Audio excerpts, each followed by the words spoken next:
우리에게 믿음을 주신 하나님께서 우리를 택하여 주시고 믿음을 주셨으니 믿음의 모든 여정 가운데 함께하여 주셔서 간섭해 주시고 이끌어 주시고 책임져 주실 줄 믿습니다.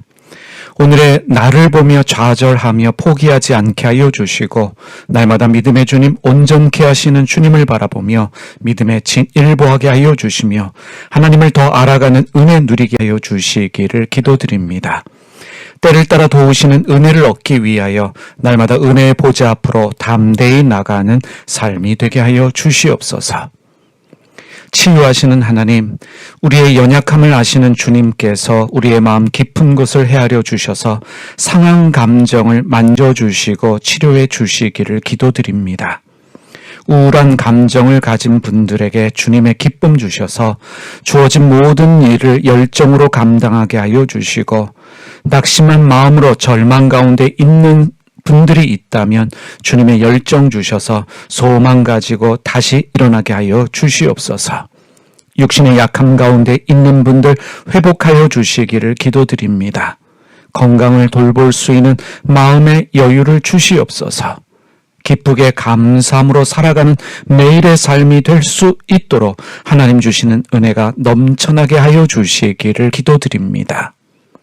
우리 기도에 응답하시는 주님, 사람의 힘으로 해결할 수 없는 문제들이 있습니다. 우리의 모든 사정을 아시는 주님께서 합력하여 선을 이루어 주실 줄 믿사오니 염려하고 두려워하기보다는 믿음으로 주님께 기도할 수 있도록 우리의 마음을 열어 주시옵소서. 가정의 어려운 문제 가운데 개입하여 주시기를 기도드립니다. 물질적 어려운 가운데 있는 분들의 사정을 헤아려 주시옵소서. 취업과 결혼을 위한 기도에 응답하여 주시옵소서. 길을 찾는 분들에게 길을 보여주시고 문을 두드리고 있는 분들에게 문을 열어주시기를 기도하오니 하나님께서 친히 응답하여 주시옵소서. 교회를 세워주신 하나님, 광야를 지나는 우리 모두에게 소망을 주시며 절망하지 않도록 우리를 붙들어 주시고 하나님께서 약속하신 땅으로 우리 모두를 인도하여 주시옵소서. 사랑하는 교우들의 가정과 기업을 지켜주시고 하나님의 복을 내어 주시옵소서. 교회와 이웃을 섬기기에 부족함이 없는 저희 모두의 삶 되게 하여 주시기를 기도드립니다.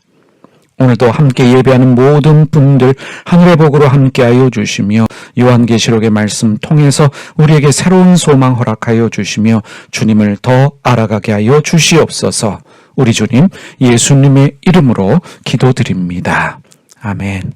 오늘 우리가 보게 될 말씀 요한계시록 1장 4절에서 6절입니다.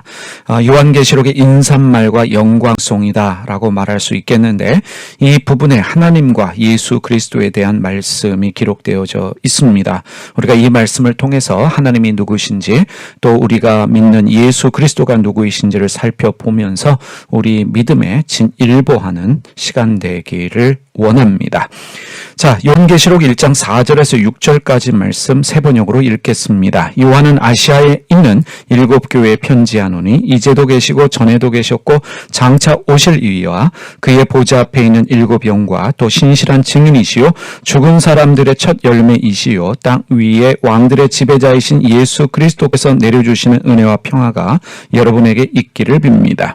예수 그리스도께서는 우리를 사랑하시며 자기의 피로 우리의 죄에서 우리를 해방하여 주셨고 우리로 하여금 나라가 되게 하시어 자기 아버지 하나님을 섬기는 제사장으로 삼아 주셨습니다. 그에게 영광과 권세가 영원 무궁하도록 있기를 빕니다. 아멘. 자, 요한이 편지하고 있습니다. 요한계시록의 저자가 요한이라는 것을 알 수 있습니다. 요한은 로마 제국에 의해서 반모섬에 유배되어져 있습니다. 그런데 이 요한은 이미 우리가 살펴보았지만 우리가 일반적으로 알고 있는 사도 요한이 아니라 우리가 알 수 없는 요한으로 추측하고 있습니다. 요한은 천사들을 통해 받은 환상과 예언을 아시아의 7교회의 서신으로 보냅니다. 두 번째 중요한 부분입니다. 요한계시록의 수신자는 당시 로마 제국 지배 아래에 있던 소아시아 지역의 7교회들입니다. 이 교회들에게 보낸 편지의 내용은 2장 3장에 자세히 기록되어져 있습니다. 이 편지에는 교회와 관련되어진 문제들 언급하고 있고요. 교회가 위치한 도시들은 그 지역의 중심 도시들입니다. 지리적 순서에 따라 교회들을 언급하고 있습니다. 그런데 당시 소아시아 지역에는 7교회 외에도 다른 교회들이 있었습니다. 그럼에도 불구하고 7교회만 언급하고 있습니다. 예를 들어 골로새 교회도 7교회에서 제외되고 있습니다. 7교회는 모든 교회를 대표하는 것으로 여겨집니다. 참고로 7교회를 비롯해서 요한계시록에는 숫자 7을 반복하고 있습니다. 세 번째, 요한은 7교회에 보내는 서신의 인사말을 통해서 하나님과 예수 그리스도에 대하여 말하고 있습니다. 하나님이 누구신지, 예수 그리스도가 누구이신지를 말하고 있습니다. 바로 믿음의 대상인 하나님과 예수 그리스도에게 말함으로 하나님과 예수 그리스도가 누구인지를 설명하면서 믿음의 확신을 주고 있습니다. 어제 우리가 계시에 대하여 살펴보았는데 계시는 하나님과 예수 그리스도에 관한 것입니다. 하나님과 예수 그리스도에 대하여 알아가는 것이 계시입니다. 그래서 요한계시록에서 가장 중요한 것은 하나님이 누구신가, 예수 그리스도가 누구신가 라고 하는 것을 깨달아 알아가는 것입니다. 자, 네 번째 살펴보겠습니다. 요한은 하나님에 대하여 뭐라고 이야기합니까? 이제도 계시고 전에도 계셨고 장차 오실 이다 라고 설명하고 있습니다. 이러한 표현, 이제도 계시고 전에도 계셨고 장차 오실 분이다 라고 하는 표현은 신약 성경의 다른 곳에서 사용되어진 적이 없습니다. 요한계시록에서만 4번 사용되어지는 표현입니다. 특이한 사항은 하나님을 과거, 현재, 미래의 순서가 아니라 현재, 과거, 미래로 말하고 있습니다. 이제도 계셨고 전에도 계셨고 장차 오신다라고 표현하고 있습니다.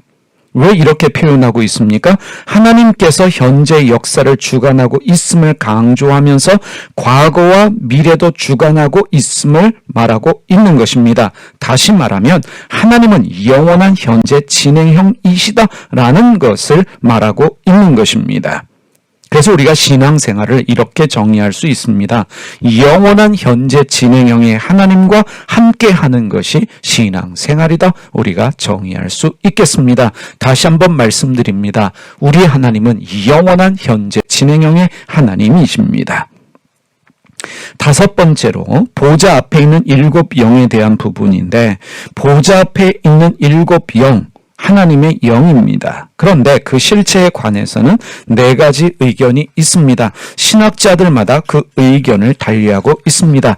참고로 4가지 의견을 살펴보겠습니다. 첫 번째, 7영을 7 천사장으로 해석하시는 분들이 있습니다. 구약의 위경인 에녹 1서에 보면 7 천사장이 나옵니다. 그래서 에녹 1서를 참고로 해서 7영은 7 천사장이다 해석하는 분들이 있는데 참고로 에녹 1서는 유다서에서 인용될 만큼 초기 교회의 영향력이 큰 문서였습니다. 두 번째로 7영을 하나님의 주요 천사로 해석하시는 분들이 있습니다. 특별히 7교회에 이 편지를 받고 있는 수신자인 7 천사로 보시는 분들이 있습니다. 세 번째로 7영을 성령으로 해석하시는 분들이 있습니다. 7영은 성령을 상징하고 스가랴 4장에 기록되어진 성령의 7가지 사역이다라고 또 이해하시는 분들이 있다는 거 여러분 참고하시면 되겠습니다. 네 번째로 7영은 하나님과 예수 그리스도의 완전한 사역 활동을 상징한다 보는 해석들이 있습니다. 자, 6번째, 이제 예수 그리스도에 대한 표현들이 등장합니다. 요한은 예수 그리스도를 신실한 증인으로 표현하고 있습니다. 신실한 증인이란 어떤 뜻입니까? 자신이 믿고 확신하는 일에 자신의 목숨을 바칠 정도로 충성된 사람이다 라는 표현입니다. 믿음 때문에 목숨을 바친 순교자의 의미를 가지고 있는 표현입니다. 예수 그리스도는 인간 구원을 위한 하나님의 뜻에 순종하셨습니다. 그리고 십자가에서 자기 목숨을 버리셨습니다. 예수 그리스도는 신실한 증인이십니다. 바로 그러한 신실한 증인이신 예수 그리스도는 당시에 박해받던 그리스도인들에게 믿음의 본을 보여주고 있습니다. 7번째, 예수 그리스도는 죽은 사람들의 첫 열매이시다라고 말하고 있습니다. 예수 그리스도는 죽으시고 그리고 그 죽음을 이기시고 부활하셨습니다. 무엇을 말합니까? 예수 그리스도는 삶뿐만 아니라 죽음마저도 다스리는 분임을 강조하고 있습니다. 그러하기 때문에 죽음을 이기신 예수 그리스도를 믿는 신자들이 죽음을 두려워할 이유가 전혀 없다는 것입니다. 당시 예수 그리스도에 대한 신앙 때문에 박해를 받는 그리스도인들에게 이러한 믿음은 중요했습니다. 예수님은 죽으시고 부활하셨다. 모든 삶과 죽음마저도 다스리시는 분이 바로 예수님이다. 이러한 믿음이 당시의 그리스도인들뿐만 아니라 우리에게도 필요한 믿음입니다. 8번째, 예수 그리스도는 땅 위의 왕들의 지배자시다라고 말하고 있습니다. 예수 그리스도는 삶과 죽음을 지배하실 뿐만 아니라 땅의 왕들도 지배하십니다. 요한계시록은 땅의 임금들과 전쟁이 묘사되고 있습니다. 이런 상황 속에서 예수 그리스도는 모든 것을 다스리시며 통치하시는 왕이다라고 말하고 있습니다. 이러한 표현들을 통해서 요한은 그리스도인들이 왕들 중에 왕이신 예수 그리스도와 그의 나라에 속한 백성들임을 말하고 있습니다. 그러한 믿음의 확신을 주고 있습니다. 땅들의 왕에 속한, 땅들의 나라에 속한 사람이 아니라 주님의 나라에 속한 주님의 백성임을 말하고 있는 것입니다. 우리는 하나님 나라에 속한 하나님의 백성들입니다. 이것이 우리의 신분입니다. 9번째, 예수 그리스도는 은혜와 평강을 내려주신다라고 말하고 있습니다. 은혜는 그리스 사람들, 이 헬라 사람들의 통상적인 인사말이었습니다. 사람의 힘으로 취할 수 없는 값진 선물을 고대하는 말입니다. 반면에 평강은요, 이 히브리 사람들이 많이 쓰는 표현입니다. 몸과 마음이 완전한 상태를 말합니다. 빚도 다 갚고 전쟁도 없는 삶을 살기를 바라는 인사말이 바로 평안의 인사입니다. 샬롬이라는 인사말입니다. 요한은 사람의 힘으로 해결할 수 없는 문제가 있을 때 은혜를 주시는 분이 예수 그리스도시고 육신과 마음의 평안을 주시는 분도 예수 그리스도이시다라는 것을 선포하고 있습니다. 그리스 사람들이 인사하던 이 그레이스, 은혜, 그리고 히브리 사람들이 인사하던 샬롬, 이 평안, 이 모든 것을 주시는 분이 예수 그리스도이시다라는 것을 선포하고 있는 것입니다. 그리고 10번째, 계속해서 말합니다. 예수 그리스도는 우리를 사랑하신다라고 말하고 있습니다. 우리가 여기서 예수 그리스도가 누구인지를 먼저 생각해야 합니다. 예수 그리스도는 신실한 증인이시며 삶과 죽음의 주관자이시며 왕들을 다스리는 통치자이시며 은혜와 평강을 주시는 분이 바로 예수 그리스도이십니다. 그런 분의 사랑을 받는 것은 특별하고 놀라운 일입니다. 바로 당시의 그리스도인들에게 이러한 주님이 너희를 사랑하신다 말하고 있는 것입니다. 동일하게 우리에게도 말하고 있습니다. 신실한 증인이시고 삶과 죽음의 주관자이시며 왕들을 다스리시는 통치자이시며 은혜와 평강을 주시는 주님이 여러분과 저를 사랑하십니다. 11번째입니다. 우리를 사랑하시는 예수 그리스도는 자기의 피로 우리를 죄에서 해방하여 주셨습니다. 우리는 예수 그리스도의 십자가의 피로 죄와 사망의 법에서 해방되었습니다. 이것은 단순히 죽어서 천국 간다는 것만을 의미하지 않습니다. 예수 그리스도의 십자가의 사건은 죄에서 해방되는 사건은 새로운 삶으로의 초대입니다. 죄에 묶여 죄의 종노릇 하던 사람이 예수 그리스도의 피로 말미암아 죄에서 해방되었다. 이것은 더 이상 죄의 종노릇하지 않는다는 뜻이며 새로운 차원의 삶을 산다는 것입니다. 예수 그리스도를 믿는 것은 옛사람이 죽고 새 사람이 되어지는 부활의 사건입니다. 그래서 죄에서 해방된 성도는 그리스도를 닮은 삶을 살게 되어집니다. 자, 이제 12번째입니다. 예수 그리스도는 우리로 하여금 나라가 되게 하시어 자기 아버지 하나님을 섬기는 제사장으로 삼아 주셨습니다. 예수 그리스도의 피로 말미암아 죄에서 해방된 성도의 신분은 이제 베드로후서 2장 9절의 말씀과 같이 왕 같은 제사장입니다. 성도는 하나님 나라에 속해 있습니다. 그래서 그리스도와 함께 다스리는 자입니다.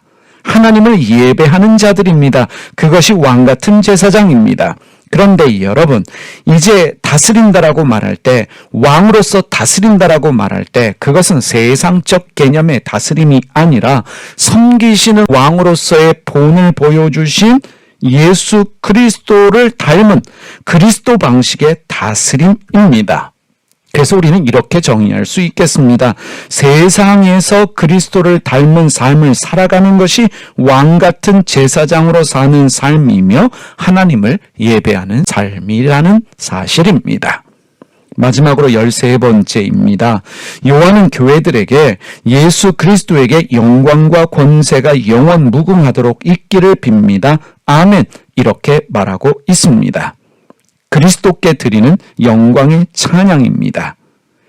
이 부분에 영광의 찬양을 기록하고 있는 이유가 무엇이겠습니까? 이렇게 이해할 수 있겠습니다. 그리스도께 드리는 영광의 찬양은 노래에 있지 않고 삶에 있다는 것을 상기시키고 있습니다. 우리가 주님의 나라에 속한 왕 같은 제사장으로서 이 세상에서 주님의 삶을 본받는 삶을 살아갈 때 진정으로 주님께 영광을 드릴 수 있는, 찬양을 드릴 수 있는 삶이 되어진다라고 하는 것을 강조하기 위해서 여기에 영광의 찬양을 기록하고 있다라고 여겨집니다. 결국 삶이 예배이며 삶이 찬양이 되어진다는 사실입니다. 오늘도 삶의 현장에서 여러분의 삶으로 하나님을 예배하고 또 하나님을 찬양하는 그러한 삶 되시기를 바랍니다. 기도하겠습니다. 살아계신 하나님 아버지, 오늘도 우리의 삶을 통해 주님을 예배하게 하시고 주님을 찬양하게 하여 주시옵소서. 우리의 입술로 감사하게 하시고 원망하고 저주하고 판단하지 않게 하시고 우리 입술에 감사가 있고 기쁨이 있음으로 말미암아 우리의 하는 모든 일들이 주님을 향한 예배가 되게 하여 주시옵소서. 오늘도 우리의 노동을 통해 예배하는 날 되게 하여 주실 줄 믿습니다. 우리 주님 예수님의 이름으로 기도드립니다. 아멘. 하늘에 계신 우리 아버지, 아버지의 이름을 거룩하게 하시며 아버지의 나라가 오게 하시며 아버지의 뜻이 하늘에서와 같이 땅에서도 이루어지게 하소서. 오늘 우리에게 일용할 양식을 주시고 우리가 우리에게 잘못한 사람을 용서하여 준 것 같이 우리 죄를 용서하여 주시고 우리를 시험에 빠지지 않게 하시고 악에서 구하소서. 나라와 권능과 영광이 영원히 아버지의 것입니다. 아멘.